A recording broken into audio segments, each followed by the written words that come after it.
我在小区里发现了只有神经病的猫，我不知道它到底犯了多大的错才会沦落至此。看到它即使被不公平对待，可还是对生活如此向往，我莫名的心疼。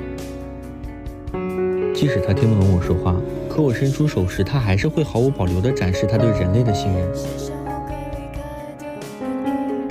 说实话，这种猫想想都知道带回去的结局不是那无底洞般的医疗费，就是那非正常猫般的呵护和饲养。也不知道是我赌不起那下一个愿意带它回家的人是否会出现，还是难以接受腿腿的离开。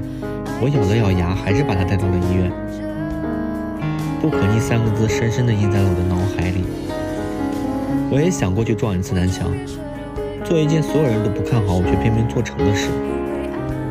可近1个月的工资才能做一次的核磁检测，我是真的舍不得，更别提以后每天的治疗费了。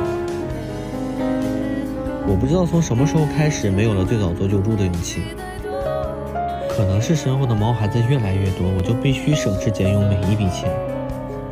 后来我把它带到了一个可以隔离的地下室里，并不是不打算让它见到光明，而是黑暗之后便是光明。